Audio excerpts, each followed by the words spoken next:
Hello and welcome back to the Baseball Nation podcast this week for episode 7. We couldn't get you one during Easter break, but we're back at it and we have so much to talk about from this past week. First off, we're going to start with the AL. I'm just going to go ahead and run through what we got going. The Rays moved to 13-2 after losing their historic winning streak. They were getting compared to some of those olden teams like the Maroons and the Gothams. But the Jays were the ones that did that to them. They broke the Rays' historic streak, and Matt Chapman keeps on raking. The Yankees, Domingo Germán, 11 punch-out game, and Cole is shoving for them. Next up, the Baltimore Orioles are 8-7, and Mountcastle had a 9 RBI game. And the Red Sox have the league leader in home runs in Rafael Devers. Next up, we're going to get to the Twins. Sonny Gray, .53 ERA. That's second in the league. Pablo Lopez, 33 strikeouts at the time of recording. That's first in the league. Next up, the Guardians. Josh Bell, he's swinging it well. And then, obviously, we go to the White Sox. Oscar Colas got it done with a walk-off. And Luis Robert has 5 bombs this year. And then the Tigers. Miggy might have had his final walk-off of his career. 2 walk-offs to start the series versus the Giants. And they had a really rough series against the Blue Jays as they sold most of the games they played. And next up, the Royals are getting smacked by the Braves. The Royals kind of reek, to be honest. Next up, the Rangers. They lead the AL West, and they're just getting it done as a squad. And then next up, the Angels.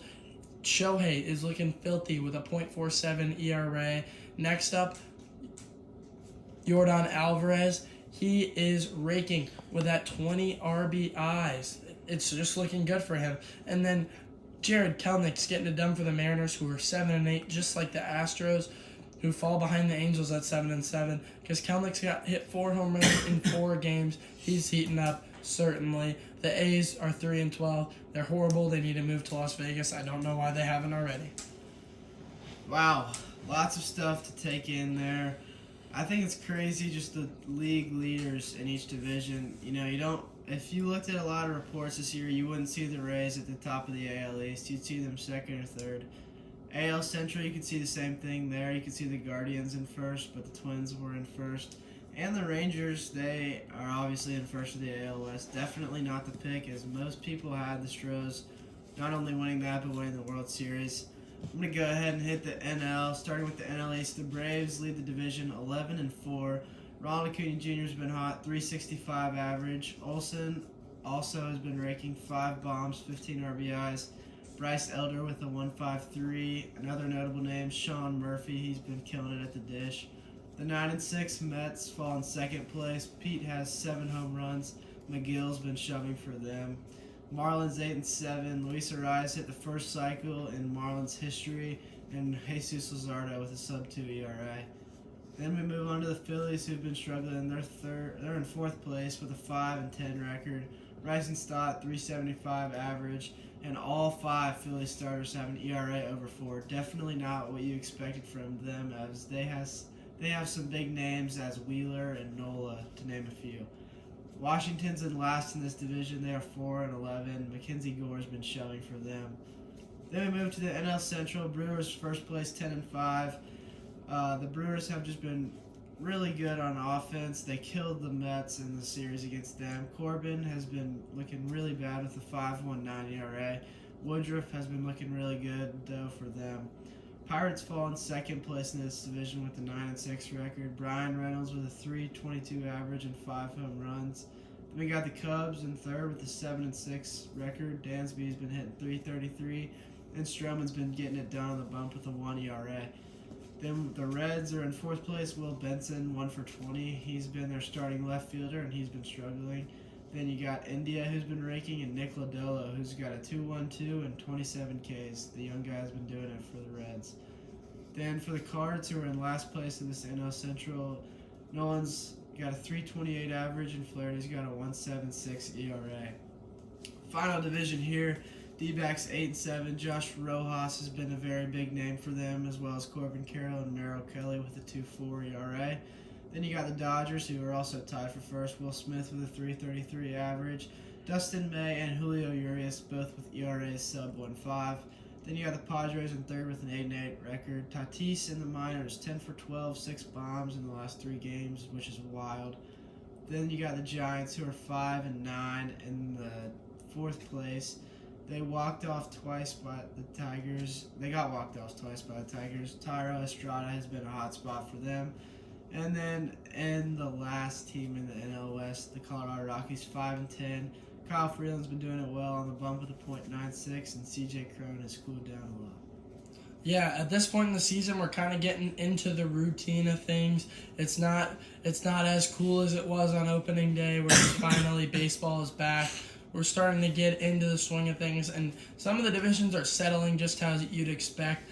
Honestly, there's a shot that the AL East doesn't change. There's honestly a shot that the NL East doesn't change except for the Phillies moving up. The AL Central looks just like I expect it to look at the end of the year. And the NL Central, the same, except for I don't know if the Pirates stay hot, but who knows, they might.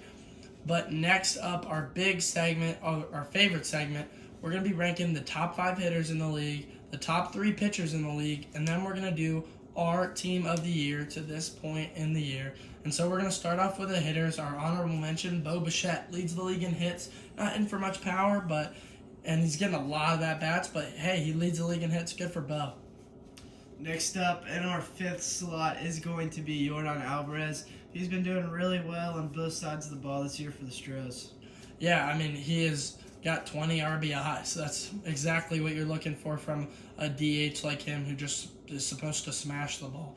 Next up in the 4 spot, you know him well, Braves star catcher Sean Murphy, traded for him in the offseason. He's just been raking for them. He had the walk-off home run just a few days ago. Yeah, yesterday he went 3 for 3, couple doubles. He's just been doing it really well in the 4th spot for the Braves. Coming up in the 3rd spot, we got Rafi Devers, tied for most home runs in the MLB with 7. He's been raking for the Red Sox as they have needed his production. And second is arguably a guy that could be argued at first just because of how well he's playing this year. And he's that star guy for the Miami Marlins. That's the reason we're wearing the shirt today. It's Luis Arraez. He's just hitting the ball right now. He's just smoking it all over the place. He got the first cycle in Marlins history, and he's really doing it for the Marlins. Now, finally, our first hitter in this year so far is Matt Chapman. He has been flat out raking for the Jays as they took 2 out of 3 from the smoking hot Rays. Yeah, they just have looked good. The Blue Jays have, and Matt Chapman's definitely a part of that. Our honorable mention on the pitching side of things, just because obviously he's got the injury, so he's going to fall out of this next week when he doesn't get to pitch, and it's obviously a real shame for the elbow thing. Jeffrey Springs, he would honestly be like number 2 if we knew he was going to keep pitching, but we know he's not. So, I mean, good for Jeff. He was number 1 last week, and not many people get to say that they were number 1 on the Baseball Nation podcast rankings for the players in the year. Not many people, to be honest. Tough break for Jeff, as he definitely would be number 2 this week. But he is sidelined for 2 months, so that sucks for the Rays, as he was their key component to this year's hot start. So coming up in number 3, making a podium finish, Pablo Lopez for the Twins. He's really done well for them as he leads the league in strikeouts, and he's the reason they're in first place in the AL Central at the moment. Yeah, he looks good. 33 Ks. He's just shoving every time he goes out there. Next up, second place, Garrett Cole. 1 ERA, and he's just picking up punchies left and right. Garrett Cole looks like Garrett Cole this year, and that's all you wanted from a guy like Garrett Cole for the Yankees. And next up, Jabs has number 1, who's definitely one of the biggest stars in the league. Our number 1 pitcher of the year also knows how to swing the stick a little bit. Shohei Ohtani, .47 ERA, and if you don't know anything about Shohei, you haven't watched baseball. He's everywhere. Just ask my boy Ben Verlander. He knows a couple things about my boy Show. Yeah, so next up, we're going to go to our team of the year so far, and a lot of the players you're going to see on the team of the year are going to be guys that you're seeing on those player rankings. And so we're going to start off behind the dish, who was number 4 on our player rankings. It's Sean Murphy. Congrats to him. First ever team of the year, and Sean Murphy's a part of it. It's great for the Braves organization there. Now we're going to go around the horn. At third base, Matt Chapman of the Blue Jays. Yeah. Good Teammate, stuff for Matt. former teammate of another guy on this list. At the other corner, Matt Olson, a Brave who's just been raking for the Braves. So Murphy, Chapman, and Olson, all A's guys, start off our first inaugural MLB team. So next up, we've obviously hit both corners and behind the dish. 3 former A's players, as Mikhail said, which is wild, as they are one of the worst teams in the MLB. Would like to see what they would have been like with these three players in their prime as they are right now. All right, Bo Bichette is going to be our shortstop, another Blue Jay. So far, 4 players, 2 Jays, 2 Braves. Yeah, and then at second base, obviously he rakes Luis Arraez. Reason again why we're wearing this Miami Marlins shirt, and he's just been doing it for his team, and that's all you ask for from a guy like Arraez that you got in a trade. It's a win-win trade. Arraez was number 2 on the hitters list, and Lopez was number 3 on the pitchers list. You can't ask for anything better. All right, we're going to hit the outfield, starting in left with Jordan. He is raking. Yesterday he had a ball that he just inside-outed into the Crawford boxes, which is absolutely amazing to see. Also leads the league in RBIs. And I know you were thinking, why isn't Jordan at the DH spot? Because 2 third basemen are raking, so we put Devers there because he's got 7 home runs. Next up, we're going to go to center field, and it's going to be Jared Kelenic. 4 home runs in 4 games. He's just been doing it, and super happy for a guy like Kelenic. And we're going to kick to Jabs for our final guy, right fielder, probably batting 9th for this team. Yeah, it's James Outman of the Dodgers. He's been a bit of a shock to some people with how well he's done.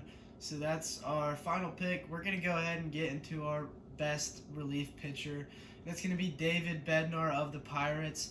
He has 4 saves with a 1.5 ERA for the Pirates. He has been one of the most dominant closers of the year.